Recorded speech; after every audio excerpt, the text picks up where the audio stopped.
Hello? Hello? Hello? Hello? Hello? Hello? Hello, hello, hello. Hello? Oh, hello, Barney. Hello? Hello? Hello? Hello? Bonjour. Hi. How you doing there? Yellow? Hello? Hello. Hello? Hello? Hello. Yo. Hello? Hello? Hello? Hello?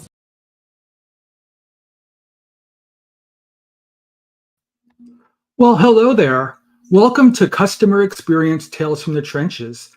My name is Mark Mandel and I'm your host, and I'm so thrilled that you're here with us for the next 30 or 40 minutes as we embark on this new journey of this new program together.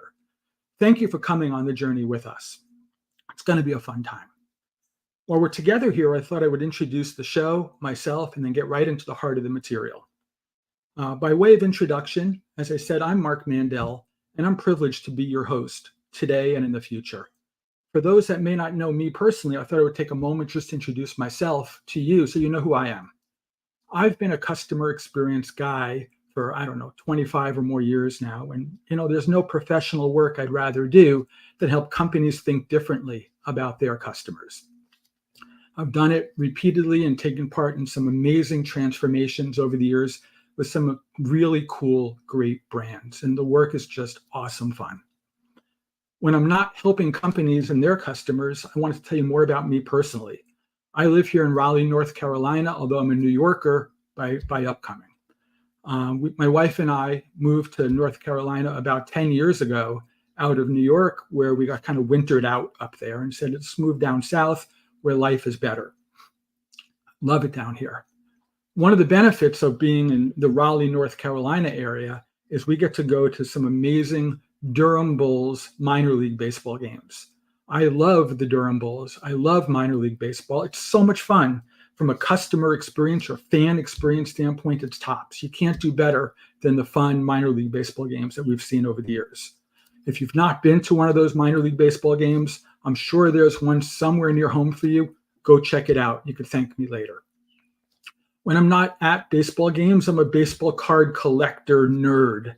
I love baseball cards. I got into that hobby, 50 years ago as a little kid, and I've loved it since. I've collected all sorts of memorabilia over the years, and most recently, I've moved into vintage baseball that I just think is fantastic. The stories those cards tell can't begin to explain how cool that is.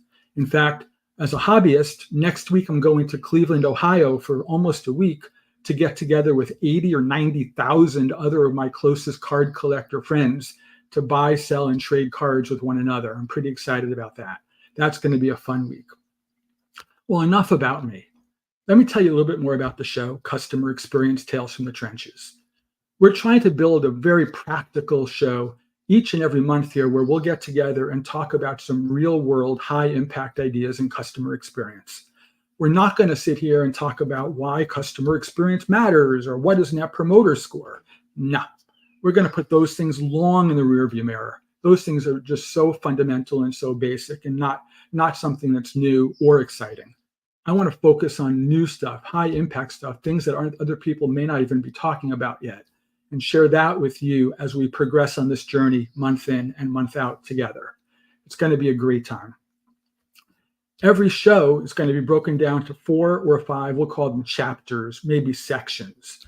Those chapters are going to kind of show us where we're doing in terms of each show's composition and cover some really important topics together. On this show and some of the upcoming ones, we're going to have, as I said, 5 sections, and they're going to be broken down like this. We're going to start each show with what I'm going to call my aha moment, the thing that happened in the customer experience space over the last, 2 or 3 weeks, maybe 4 weeks, that really blew me away. Things that I found eye-opening, things that really excited me, things that caught me by surprise and made me go, wow, that was cool. More on that in just a moment. There's also, as you probably know very well, there's no shortage of thought leadership in the world of customer experience work, the work that you and I do and love. There's some brilliant folks, really amazing, empathetic people who are in this type of work, many of whom who have taken a few minutes of their days to compile some of their thought leadership, some of their best ideas, their biggest ideas, and put them together in books and have shared books with one another. In fact, if I look on my office bookshelf over there, I see no less than, I don't know, about 100 or 150 books all about customer experience work. I helped, in fact, write one most recently with another friend, and we'll talk more about that next month.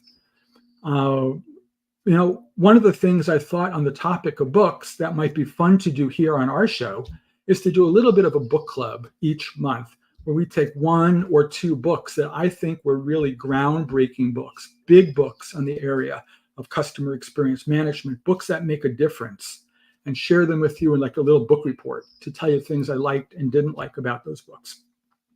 More on that in just a moment. The heart of this show, however, is going to be a conversation. This week, I've invited a good friend to have a conversation about a very, very big topic with me. That topic is going to be about AI, and specifically AI in CX. My friend who's going to join, his name is Mark Zides. If you don't know Mark Zides, boy, you need to check him out. Mark Zides is a rock star. Mark is the CEO of a company that I've watched from the outside looking in, I don't know, for maybe 10 years now, 8 years, something like that. They're called Luminoso. They're up in Boston, Massachusetts area. And if you don't know Luminoso and are in the CX space, you owe it to yourself to check out luminoso.com to see what they're about. I can't endorse them more highly enough. Mark is going to join me for about a 10 or 15 minute open forum chat, just he and I sitting down and kind of riffing with one another all about customer experience and AI and where those things come together and what he's seeing in the industry, at his company, and his customers. They're doing amazing work. I mean, like groundbreaking work. And I'm an old cynic these days. So I'm telling you, I'm blown away and excited by them. More on Mark's story in just a few minutes when he joins. When Mark and I wrap up our conversation, there's going to be 2 more sections of this show to come. The 4th and 5th are as follows. I figure every great show needs great giveaways. You guys are giving me the gift of joining me, sharing your time with me here on this journey. I thought I would give a gift back to you for being here. So we're going to do a little bit of a gift giveaway toward the end of the show. More on that in a few minutes. And then finally, the 5th part of the show, where we're going to talk about what's coming next, what's coming in August and September on future shows, so you'll know what to expect and when to expect it. So let's get this begun with the big aha, the big thing that caught me by most surprise, that really opened my eyes over the last few weeks about customer experience work. The single biggest aha for me was the energy level at the Forrester Customer Experience Conference. Yep, I went to Forrester again this year. Must be my 14th or 15th year in a row going to that event. I love the event. In fact, don't tell other people I said this, but I think the Forrester show might be the best event in the customer experience entire industry each and every year. And it's a highlight for me to go there. But the last few years were kind of a lull in that event. People, sure, they turned up. They came to Nashville in past years and New York before that. But they came as tire kickers. They came as window shoppers. They came as just people looking to get away from their day jobs for a couple of days and talk with other like-minded people. This year was different. This June event down in Nashville just blew the roof off the Gaylord Hotel in terms of the energy level in that room. There were 1,000 or more people walking around there for 4 full days. Companies spent time and energy to spend a dozen or more people to Tennessee to go investigate what's really going on in CX right now and to make differences to their companies tomorrow in high impact ways. They were no longer just window shoppers. They were no longer just tire kickers. They were there to ask the hard questions and get clear, actionable answers. That was the most exciting thing about being there. And it just showed me for the first time in a couple of years that the customer experience profession is alive and well, and certainly vibrant in terms of change management and the people who are trying to do this great hard work. I was thrilled to see that. You couldn't walk around the Forrester show without hearing AI, or artificial intelligence, everywhere you look. AI was everywhere. If you walked in the exhibitor hall from booth to booth to booth, everybody had an AI talk track. If you went to the conference events, the sessions, the talks, they were all talking about AI as well. AI was every place. AI is not new. AI is big, though, and it's becoming more accessible to mortal people, guys like you and I, for the first time ever. And I want to talk a lot about that, but by comparing it with three other big transformational changes I've seen over history that I think are important to talk about for just a second. If I think back to the late 1970s, I remember the very earliest personal computers coming onto the scene. Radio Shack, Commodore, Atari, brands from 50 years ago, long gone, made a difference. They brought computers to the home for the first time and made them accessible. Computers used to be, before that, big room-sized machines that cost millions of dollars to build and run. And now you can get them for a few $100s and put them on your home office desk. First time ever, it changed everything. Fast forward a few years into the mid-1990s and the birth of the internet, and particularly the World Wide Web. Oh my goodness, the web, again, changed everything.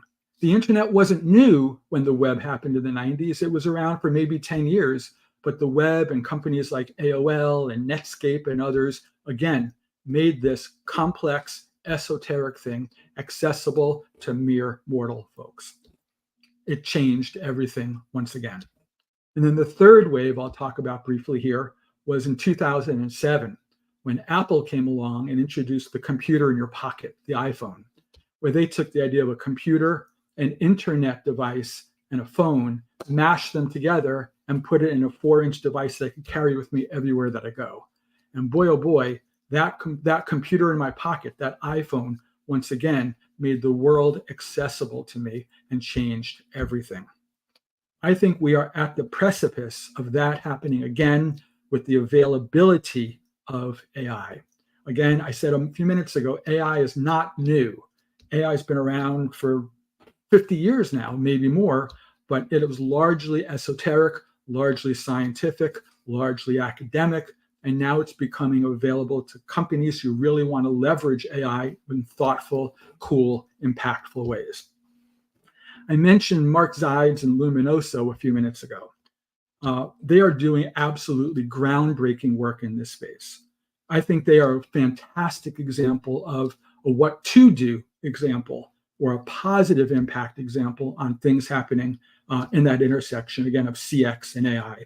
So when in doubt, I thought, let's bring an expert into this conversation. I wanted to introduce my good friend, Mark Zides, who will join me here, and we'll talk a lot about the work that he's doing and what he's seeing in the space. Hey, Mark, thanks for being here with me. Hey, Mark, thanks for having me. I appreciate it. Congrats on the new show. It's great. It's great to spend a few minutes with you here. Thank you. Mark, I was talking a moment ago about the impact of AI in CX. And it dawns on me that while I think I know Luminoso pretty well, having watched you guys for, as I said, almost 10 years now from the outside, there are many on this call who may not know Luminoso. Are you able to take just a couple of minutes and just kind of tell us the Luminoso story, kind of who's the company, where do you guys come from, and kind of what are you about? What's in your DNA about AI? I want to hear about that. Yeah, thanks, Mark. Appreciate you having me on the show again. So yeah, Luminoso has been around for a long time, like AI has been around for a long time. We were born out of MIT labs in 2010. A couple of really smart linguistical scientists, PhDs, built this really cool tool. And essentially, the premise of it was that they wanted to build a natural language processing, natural language understanding data analytics company. And over the last 15 years or so, it's evolved into a CX platform that can provide real-time insights for voice of customer, voice of employee, product reviews in what we call real time.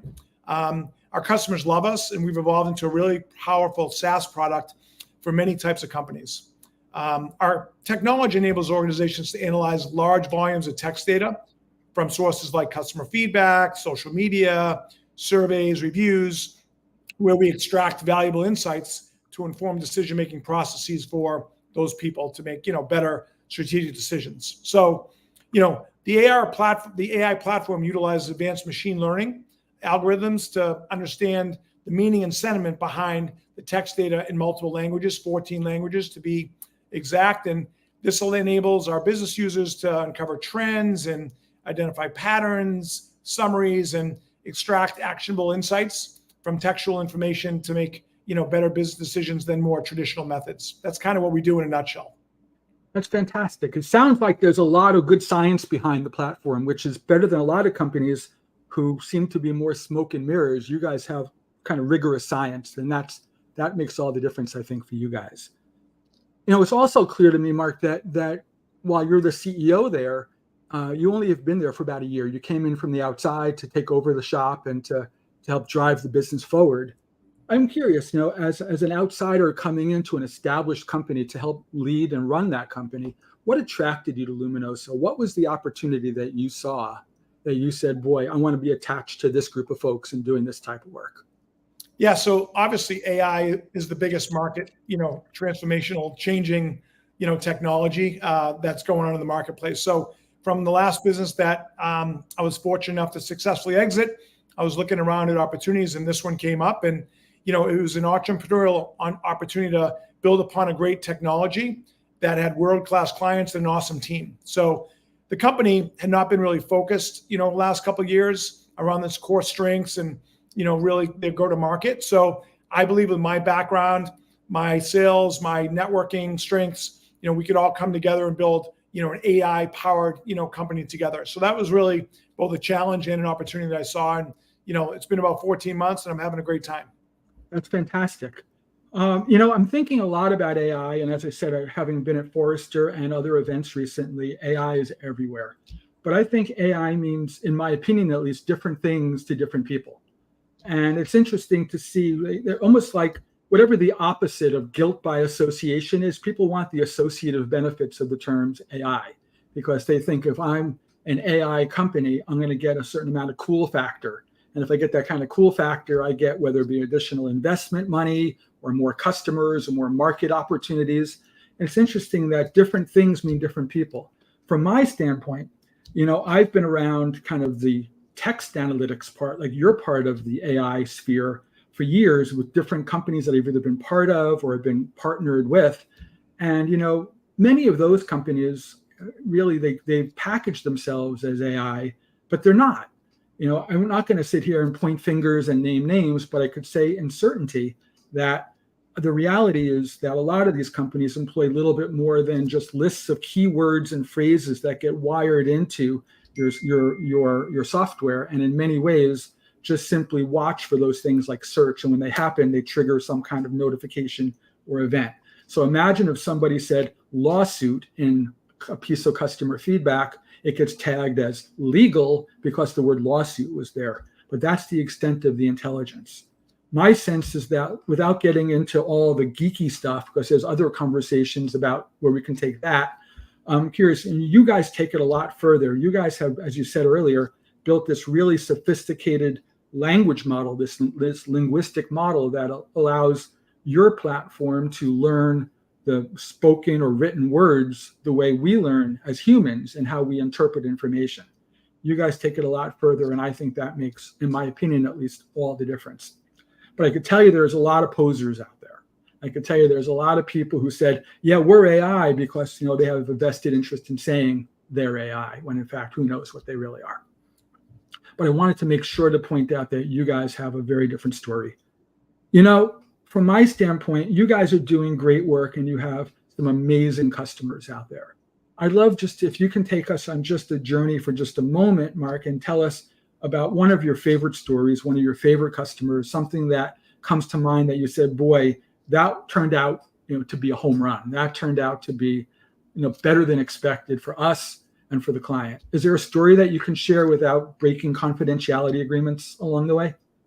Yeah. Let me answer kind of, or just respond to sort of your poser kind of cool factor point, right? So, sure. My perspective. Look, I'm new in this space, but I understand CX and customer experience, and I believe at a macro perspective, right? A lot of my background, if people want to check me out on LinkedIn, I work for some big four firms, E&Y, PwC, Monitor Group, which became Deloitte. So you kind of have that, boardroom experience that, guys like you and I have had. And, I believe that CEOs and technology leaders need an AI strategy, right? With that across all dimensions of the market. It's crucial to differentiate between marketing hype and the real impactful AI applications, right? So whether, AI has become a buzzword, it's essential that customers and investors discern the difference between both of those, right? So at Luminoso, we have efficacy in our AI solutions. So we're not just about being cool, but we also, to your point, can get into the crux of what a business or use case is. So we can solve a lot of these problems around the nuances of words and sort of the differences of how people analyze what their customers are saying. So there's really a big distinction between who can claim their AI and who's a real true machine learning company like Luminoso. So I think that at the end of the day, as cliche as that sounds, you got to be able to prove an ROI, to why a vendor is going to work for a particular or with a particular customer. But, around the use case, around the business problem, we've had several.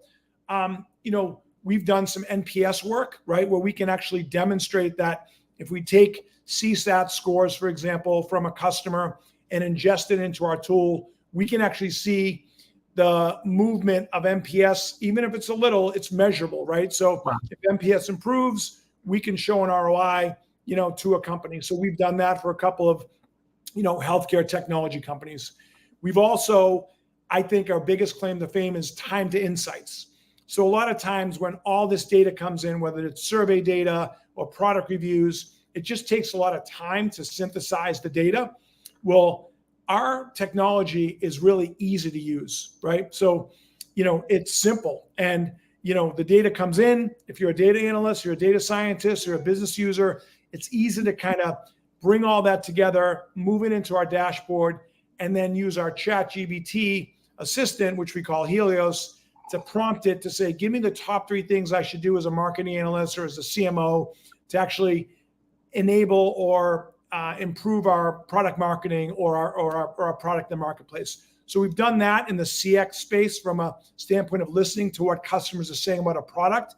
And that's really where we've seen, the biggest improvement, or our customers saying, wow, we'd like more of that, around our product. Think about CPG, think about technology firms, without kind of giving away some of the awesome companies that we work with. Fascinating. Hey, you mentioned ChatGPT. It's an inevitable conversation topic, so let's talk about that for a second. The whole area of generative AI or Gen AI is certainly in the news these days. Companies like OpenAI and Anthropic and others have raised, $1 billion or hundreds of millions of dollars each to go exploit this new technology to bring it to the masses, but it's really in its infancy. I also realize that generative AI, like I'm talking about with those types of companies, is just one, we'll call it category of AI. And the reality is, there are pros and cons to generative AI. There are pros and cons to other techniques as well. You mentioned a second ago that the Luminoso platform takes advantage in some ways of a generative AI capability as a way to more interface with your data than it is about generating the insights themselves. And I'm curious, do you see a place for how do you separate, I should say, the places that you operate your business and help impact your customers versus, let's say, generative AI? Because clearly you're not the same as one another, and there's going to be advantages and disadvantages. And I'm curious what you see the advantages or opportunities for you guys in a growing generative AI space. Yeah, look, this is a hot topic. It's a great question. We could probably talk about this for an hour. Sure. But, my brief perspective, and let me answer it as quickly as I can in a couple of ways, right? So ChatGPT or generative AI, it's an incredible tool for people to quickly get the answer they're looking for. So it's kind of like a cheat code, right? So just like, search, 10 years ago, Google came out and you can just prompt, you can ask a question and give you the answer, right? ChatGPT or generative AI is that, times 100 or thousands, because now it's giving you sort of, the answers before it's giving you the answers to the question, right? In a way. So it's got a lot of different applications, right? If you're a marketing person, you can build marketing plans, you can write copy, you can write code just by asking a couple prompts. So, customers are looking to implement this technology into their tech stacks, and they want to give their customers a better experience, right? So you look at it through the lens of a CX person, it's really driving innovation at these companies to automate several processes in every company who's using it. So it's really changing the way that decisions are being made at these companies. And I think what companies and decision makers need to do is figure out what's the application, what's the use case, and really what's the project that you can apply it to. So in the case of Luminoso, our customers are coming back and saying, hey, your tool is, a Mercedes-Benz, to use an analogy, that gives us all this great sentiment analysis, thematic summaries, concepts, themes. But now we want, give us the 3 things that we can do with that data, right? And that's what generative AI can do. So we overlaid it, onto our tool to kind of, again, I'll go back to the cheat code thing, right? All in the gaming world, right? Everyone wants the cheat code, or everyone wants to open up that new, unlocked, thing that gets them to the next level in a game. That's kind of what this tool and this platform can do. So again, like I said, we can talk about it, Mark, for an hour, but it really depends on the company, on what business problem you're looking to solve. It can be used in so many different aspects, and that's why, to your earlier point, it's so transformational in so many amazing. ways. Amazing. It's funny, you talk about cheat codes. One of the things I realized about many folks, myself included, of course, who come to these podcasts and webinars, everybody's looking for a new idea. Everybody's looking for that cheat code that they can take back to their CX jobs and think about and put into place as soon as this afternoon or tomorrow. I was going to share a story with you because I think it'll resonate not just with you, Mark, but with our friends who are listening in. It goes back a couple of years ago. I remember in the work I was doing, I was called to the president's office of a large B2B technology company. And he had told me a story that I'll never forget the words because they kind of etched into my mind from that conversation. He said to me, we just gave $8 million to one of the large consulting outfits out there to implement what he called his NPS program. And it was interesting because he said he picked up a piece of paper from his desk and he goes, this is my report that I get month in and month out off this multi-million-dollar NPS program. And he said, there's months when my score goes up, and he goes, bloop, and it goes up. He goes, there's months when my score goes down, it goes, bloop, and it goes down. And he goes, it looks like a hospital EKG chart. It's like bleep, bleep, bleep, up and down, but month after month. And I'll never forget the line that he used. He goes, when the months when it goes up, he goes, my boss, the CEO, calls me. And he goes, you're a hero when it goes up. He says, when it goes down, the same boss calls me. And I'm a moron. He says, I'm trying to just do one thing, he said. I want to maximize the hero to moron ratio in my day. He said, I just need to get it right just a few more times and I get it wrong. The problem, he said, is I don't know why it goes up. I don't know why it goes down. Because the way we designed that NPS program, he said in those days, was really following the original Fred Reichheld game plan of Net Promoter Score as the ultimate question. I asked the question, how likely would you be to recommend our company to a friend or colleague? We get a numeric score. Sometimes I'm a 10, sometimes I'm a 3. But we don't really take the time to understand qualitatively why. And if there was no cheat code that comes to my mind as I sit here in July of 2024, so a few years after that conversation played out, that you guys can collectively take back to your companies and to your ideas, is to focus, please, by all means, at this stage, focus on the qualitative, focus on the why, focus on the reasons for the score, much more so than even the score itself. The score is just, in my opinion, a great excuse to come back and say, why do you give us the 10? Why do you give us the 3? Why do you give us the 6? And tell us in your own words why. Because if you're not focusing on the why, you're kidding yourself. And now as the amount of feedback continues to go up and the amount of customer engagements and conversations go up, that why, that feedback, that open-ended commentary is just harder and harder to get your arms around just because of the sheer volume of it. And it seems, Mark, if you wanted that cheat code, talk to a guy like you to help them get their arms around the why, help them be able to understand what's making the whys happen. And maybe more to the point, when I'm a 10, what are the comments that are most closely driving 10s as 10s? When I'm a 3, what are the comments that are most closely driving me into the other department over there? There seems to be a huge opportunity, but so many of these companies are still chasing scores. They're still wanting to know, yay, I'm a 78, aren't I great? Or I'm a 62, or I'm a 37, or I'm a -9. And the reality is there's so much more to it than that. What could you add to that, Mark, if anything, in terms of just cheat codes or ideas that our friends here could take back beyond just going from the score to the reason? Is there more to the story that you want to share? Yeah, again, another great question, another great, frame story, Mark.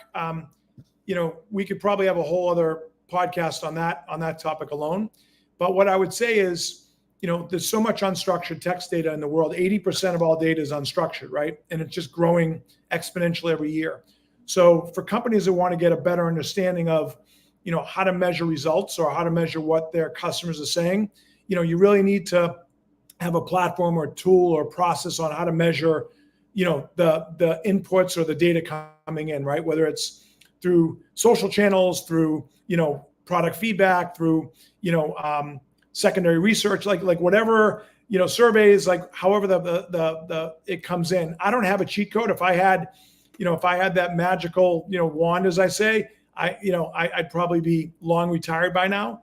But what I would say is the application of whatever tool you bring in, right? So whether it's a total CX platform or, it's you're outsourcing it to a call center, or, you have your own team internally that's doing this work, you really want to find, a platform that can help you get to those results accurately, without bias, efficiently, and improving customer service every day, right? So our audience today are CX people, right? So, you look at, for example, chatbots and virtual assistants, right?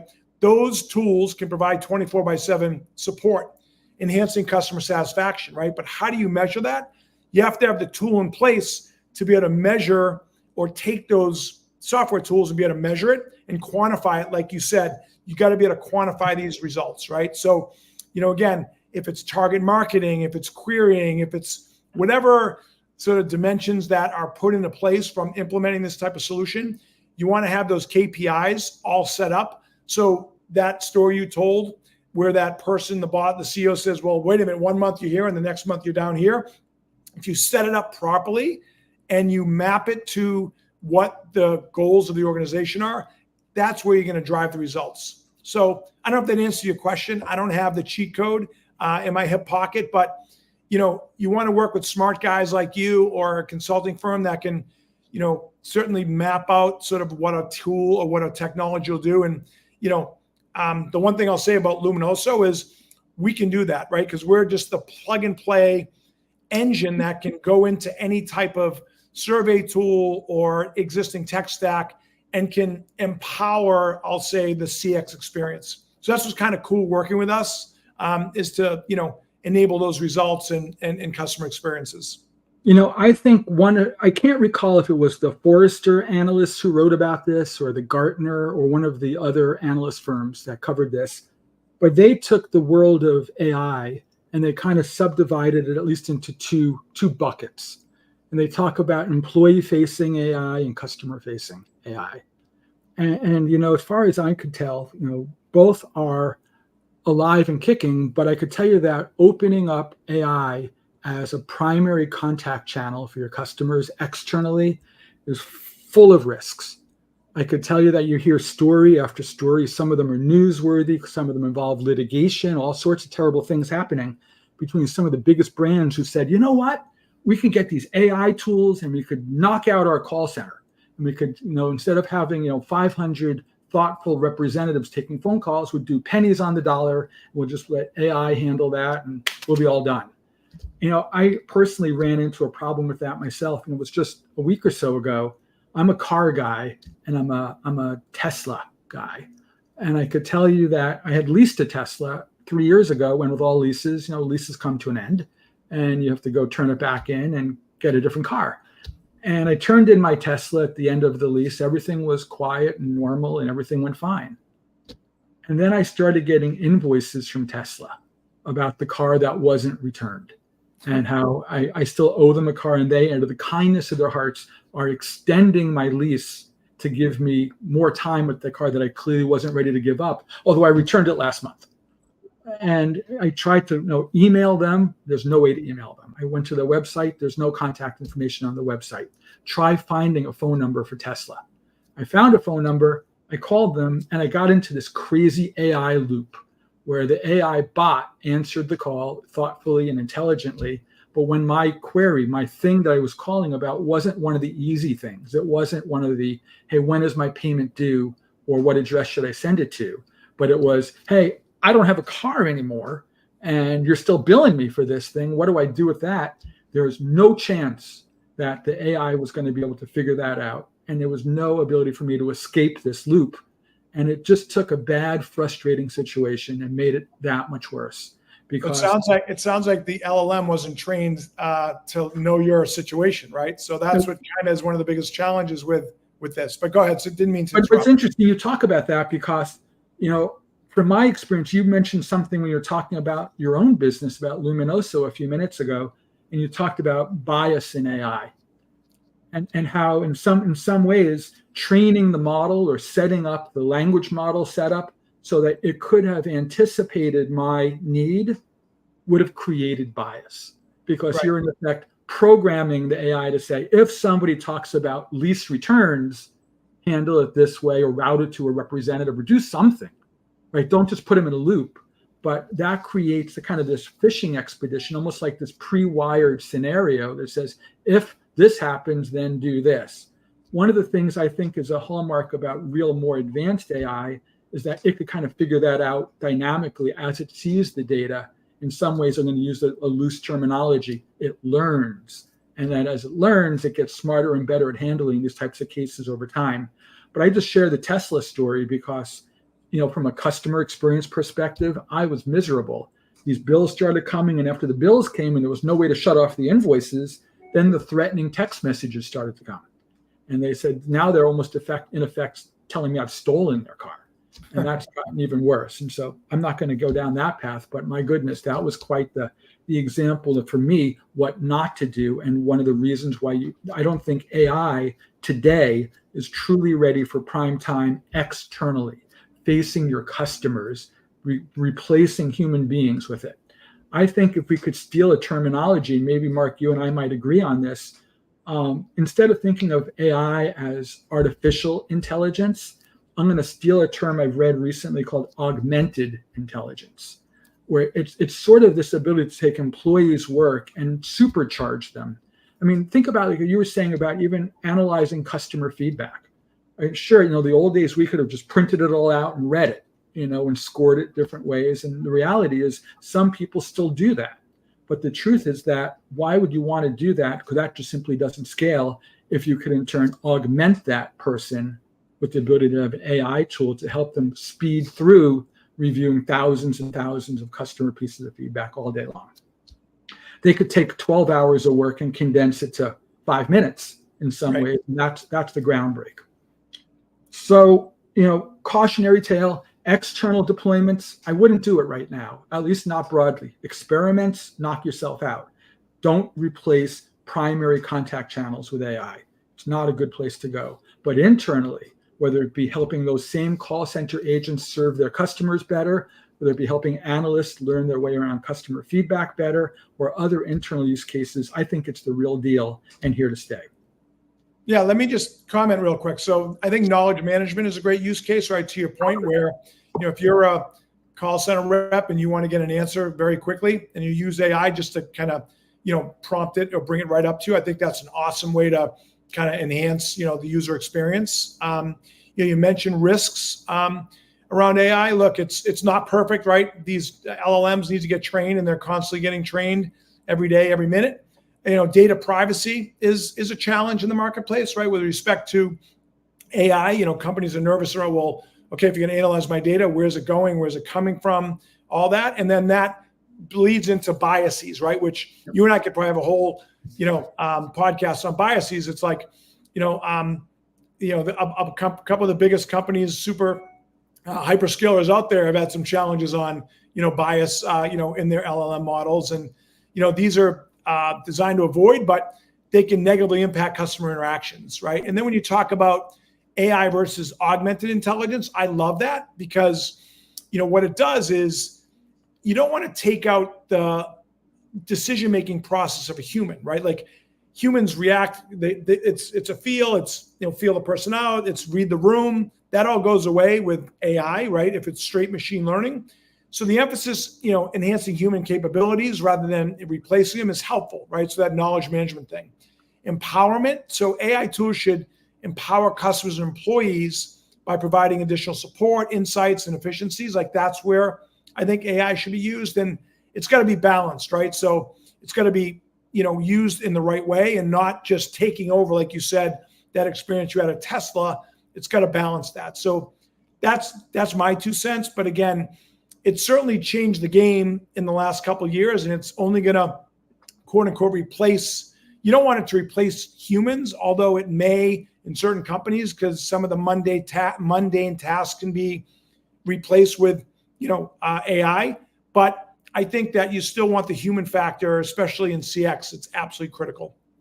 Absolutely. I mean, the downsides are clear, right? If you do it poorly or wrong, you not only risk bad customer experiences, you open up doors to liability even. You want to be really mindful of that. Right.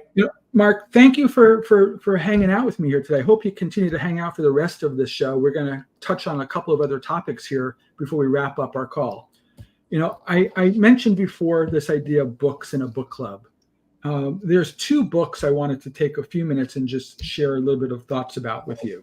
I'm going to hold the first one up here. This is a book from a couple of friends of mine, Michael Hinshaw and Diane Majors, that I got earlier this year.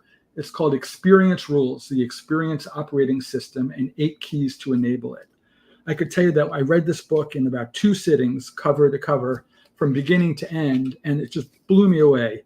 And the thing that Michael and Diane cover so well in here is that they talk about how do you take this idea of customer experience and truly embed it in your organization, in your culture, in your process with your people. This is not just about measurement and running surveys and getting tech. That's certainly part of it, but they're talking about now taking the results of that and embedding it for action in your company. Again, it's called Experience Rules, and they talk about this experience operating system and being embedded in companies. I love this book. I highly recommend it. The other book is sort of like my customer experience Bible, and I want to make sure you can see this clearly on the screen. It's called Information Dashboard Design, Displaying Data for At-a-Glance Monitoring by Stephen Few. I've had this book up on my shelf here for probably 10 years now. It's a beautiful book where they talk all about how do you take information and package it for non-experienced consumers of it. How do you take complex analytical data and make it digestible and interesting to people who are not necessarily data people? And they help take those topics and they make visual examples of what to do and what not to do. I think my favorite passage from this book is right on like the 3rd or 4th page. Maybe you could relate to this, guys. They say, just because your software topic or your software platform of your choice can make a dashboard with 37 different kinds of charts on it, all on one screen, please, God, try not to do that. Filling up a screen with charts for the sake of filling up your real estate is ineffective, he talks about in here, and talks about how do you make information digestible to mere mortals. I can't recommend this book highly enough.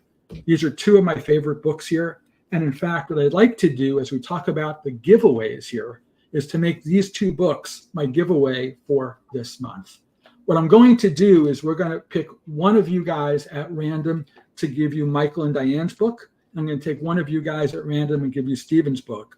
And hopefully you get a chance to enjoy these things. What I'd like to do, if you're on this call, the live call at least, is to go to the comment section of the tool. And if you think back to the very opening scene of this call, there was a short video that was called the hello video. There's a bunch of people on phones going, hello, hello, hello. And it was a fun little video, just a fun little 30-second video. It goes back a few years ago, and I'm not sure if you know where that video came from. Let's make a little fun game out of this, and I'm going to pick 2 people at random who know exactly where that video came from. And those are the 2 folks that are going to get these books. So with that said, think back on that video, that hello video. Where did it come from? What's the story behind that video? And pick 2 of you guys to get copies of these books. We'll announce that by email as a thank you after this call wraps up. So let's talk about the future and what's to come. Next month, we're going to spend some time together just in this same format in August to talk about another big topic like AI, and that's transformation. I used that word a few times on this call. I think transformation is where the rubber hits the road. That's where we see change happen. And customer experience, as you guys well know, is a change management topic. It's not just about measurement. It's not just about analytics. It's about using your information and your insights strategically in the business to drive change. Because if we're not changing, we fall into that same trap of that old Albert Einstein quote about doing the same things the same way and hoping for a better outcome. So I'm going to have a couple of guests, 2 guests on the call in August, one of whom is actually Michael Hinshaw, the gentleman behind this book. And he's going to be, he works at a company called M Corp, where he's the president. Michael and I are going to be sitting down with a gentleman who I think of as my CX brother in arms. His name is Eric Smuda. Eric has been on the client side, the practitioner side, for a decade with companies like Avis and Hertz, where he rose up to be the head of customer experience at both of those companies. And now he's at an insurance company doing fascinating work called Likewise. Eric and Michael and I are going to sit down and really talk about how do you drive true transformational outcomes in your business. And we're going to do that towards the end of August when we get back together here. So guys, with that, let's make this a wrap for now. We're at about 45 or 46 minutes into this conversation. And just again, as I started out, to say thank you. Thank you from my heart. Thank you sincerely. And thank you to you, Mark, for joining me here with the opportunity to tell your story to our friends. Guys, we'll see you in about a month, and please stay in touch. Until then, have great customer experiences. Take care now, and thank you for everything.